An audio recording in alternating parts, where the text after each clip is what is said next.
Welcome back. Let's continue. Let's go back to our concept map.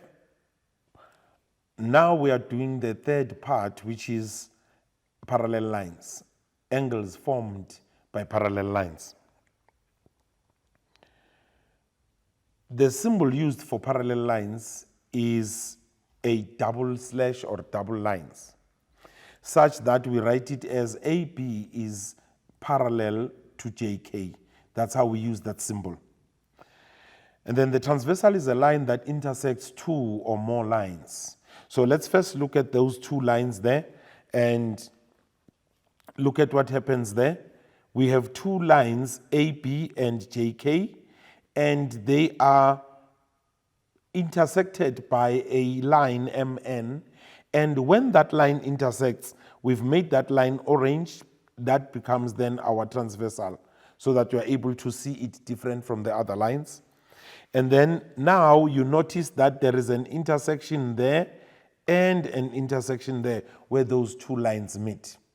And as they do that, you'll also realize that we now have identified 8 angles. There are more angles that are formed by just those two lines, 3 lines intersecting. However, our interest is on the 8 angles that we have marked: angle 1, 2, 3, 4, 5, 6, 7, and 8. So when we say lines are parallel, by the way, I'm reminded by that bubble there, we need to make a mark, and the mark that we usually use is an arrowhead. The arrowhead must be, if it is a single, it must be single on both lines. If we are using a double, it will be double on both lines. It indicates that those two lines are parallel. Even if it is within a structure, maybe different lines crossing, and you realize that these two have the same marking, that marking means that those two lines are parallel. So let's look at those 8 angles that are being formed. So now we know that we're dealing with lines that are parallel. Let's start with what we know. We have those 2 lines and the 8 angles. And we have already looked at vertically opposite angles. So we now see that angle 4 equals to angle 1 because they are vertically opposite. Other angles that are also going to be equal would be angle 2 and angle 3, angle 6 and angle 8. There is angle 6 and there's angle 8, as well as angle 5 and angle 7. By virtue of being vertically opposite, those angles are going to be equal. Let's again look at another part that we know is that angle 1, let me change color so that you'd see the angle that we are speaking of now. Angle 1 and angle 2 are now, it's evident that they are on a straight line. And because of that, we know that angles on a straight line equals 180. Angle 1 and angle 3, let me change that again. Let's look for another color. Angle 1 and angle 3, oops, it's almost red. I should have chosen a different color. But nonetheless, so even if the line, the first ones are sitting on that straight line, the horizontal line, but then angle 1 and angle 3 are sitting on a straight line, the transversal is now the base of those 2 angles. So those are the angles we know they are supplementary. So as you look through the figure, you can see that, oh, angle 2 and angle 4 are also supplementary. Angle 6 and angle 7 are also supplementary. Angle 5 and 6 and angle 5 and 8 are also supplementary. So there are a lot of angles that you can relate to and say, because this one is equal to that one, therefore, we then start making statements. Now let's look at particularly angles in this case that are special. I want to use the word special angles in this case. Now let us see a relationship formed by the 2 intersections. We have angle 1 sitting in the same position with angle 5. What do we mean by same position? Look at where angle 1 is placed. It is above, let's make the markings that we spoke about of the parallel lines. So we are going to say angle 1 is above the first parallel line and on the left side of the transversal. Look at angle 5, it's also above a parallel line and on the left side of the transversal. Because they are sitting on that position, we then say they are corresponding. They are sitting on the same position of the intersections. However, they are only equal, and I need us to understand that they become equal only if the lines are parallel. So if we are given that those lines are parallel, like it is in this example, when we were told that line AP is parallel to CT, then we know that because they are parallel, therefore the angles that are corresponding will be equal. Remember, now we are looking at angles that are at different intersections. So corresponding angles then would be angle 1 and angle 5, as we have explained, and we say corresponding because, let's say, line AB is parallel to line CD. That part becomes important for us. Let's label that diagram. It becomes important that because these lines are parallel, therefore these angles are corresponding.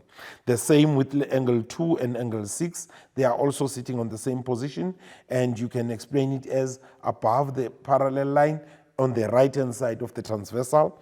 And angle 3 and angle 8. Angle 3 and angle 8. Let me change the color. Let's use a different color for that. Angle 3 and angle 8. Angle 3 and 8 are also sitting in the same position. They are sitting below the parallel line and on the left-hand side of the transversal. So they are therefore referred to as corresponding, as well as angle 4 and angle 7. Let me go back to my original color. Let's look at another relationship. So now we know there are corresponding angles which are sitting in the same position. Now let's look at another relationship formed by the same intersecting lines. Now we are looking at co-interior angles. The word interior means inside. As you would know, interior decorators are people who design inside the house. Exterior decorators are people who would then design the landscape, the garden outside the house. The walls, the paintings, the roof outside the house, those are called exterior. And then those that design inside, put proper furniture, they are then called interior designers. So we are talking of the word interior, which means inside. So which means in this case, we are looking at an angle or angles that are formed between the parallel lines. Now, that's the word, the key word there is between the parallel lines. And they should be on the same side of the transversal. And that would be angle, let's look at angle 3 and angle 5. Even by looking at them, you would see that the line I'm using to make angle 5 is longer than the line I'm using to make angle 3. So we cannot look at them as equal. The other one is an obtuse angle. Angle 3 is an acute angle. However, they relate because they are inside between the parallel lines and they are sitting on the same side of the transversal. Angle 3 is below the first parallel line. Angle 5 is above the next parallel line, and they are on the left-hand side of the transversal. Therefore, we say when we add the two angles, an obtuse and an acute angle, our outcome would be 180. So when we add angle 5 and angle 3, our answer is 180. And when we add angle 4 and angle 6, we are also going to get 180. So we are looking at that corner there, those angles that are sitting there. All right. Let's look at another relationship. So we now know two. We know there are corresponding angles sitting in the same position. We also know that there are co-interior angles, which is between the parallel lines on the same side of the transversal. Let's look at another relationship. And that relationship is a relationship of alternate angles. Again, the markings that we need to remember, that those lines are only parallel if we are told that they are on the statement or they have a marking that says these two are parallel. Alternate angles are angles on the different side of the transversal but between the parallel lines. Again, let's look at this time angle 4 and angle 5. Angle 4 and angle 5. Angle 4 is and angle 5 are both between the parallel lines. However, angle 4 is on the right-hand side of the transversal and angle 5 is on the left-hand side of the transversal. So they are between, but one is on the opposite side of the other one. And because of that, we say they are alternate. To alternate means to change. Just like a person who's walking, you then have your left foot in front, and then you alternate by putting the right foot in front, and then all of a sudden that left foot is at the back. You then alternate and put it in front. Eventually you end up walking. So you alternate your feet as you walk. Same here. We are saying they alternate because one is on the left and the other one is on the right of the transversal, and yet they are between the parallel lines. So they are called alternate angles, and they are equal to each other if the lines AP is parallel to line CD. Remember that always, that the reason that they are equal is because the lines are said to be parallel, because we are speaking of two lines. Let me make you an example that you'd see. If I have that line and that line there, and let's call it JK and call it LM, and those two lines are not parallel. You can see even from my drawing, there's the transversal, and yet those two lines, look at those two angles. That angle and that angle are between the lines, and that angle and that angle are alternating. But even from the drawing, you can see that they are not equal. And therefore, the only thing that makes them equal is if those two lines are parallel. So let's remember that. So angle 3 and angle 6 are also alternate angles. Let me use a different color so that you'd be able to see them clearer. Let's use green. Angle 3 and angle 6 are also alternate angles. And you are able to remember them from the part that one must be on the left and the other one should be on the right. All right, let's look at two lines intersected by a transversal as shown below. Identify corresponding alternating and co-interior angles. All right, let's look at the first part. We have to identify corresponding angles. Reminder, corresponding, same position. If it's above, it's above. So if it's on the right, it's on the right. So that means LM is our transversal in this case. Let's look at those angles. We have that angle there, angle A and angle E.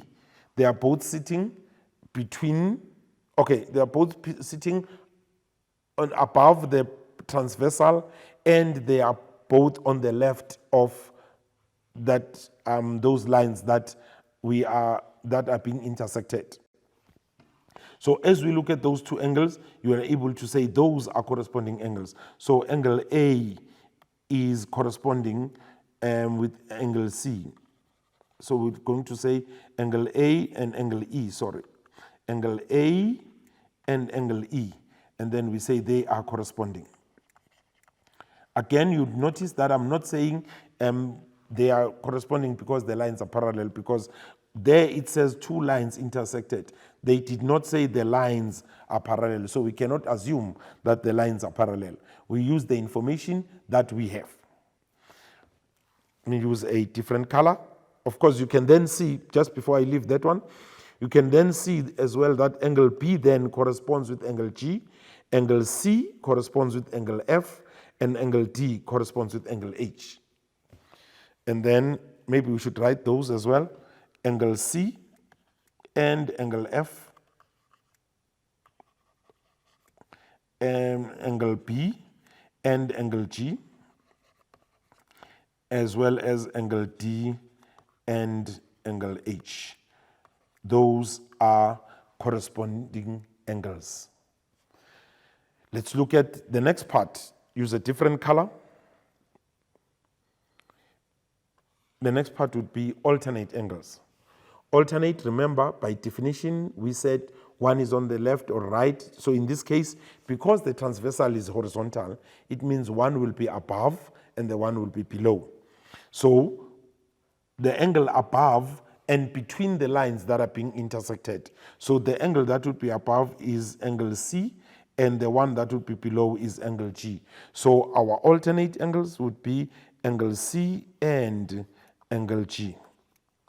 And we say they are alternate angles. And then look at another set of alternate angles. It would be angle D and angle E.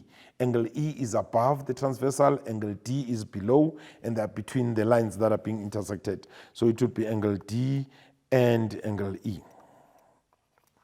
Then let's look at the latter part with a different color. And let's use blue this time.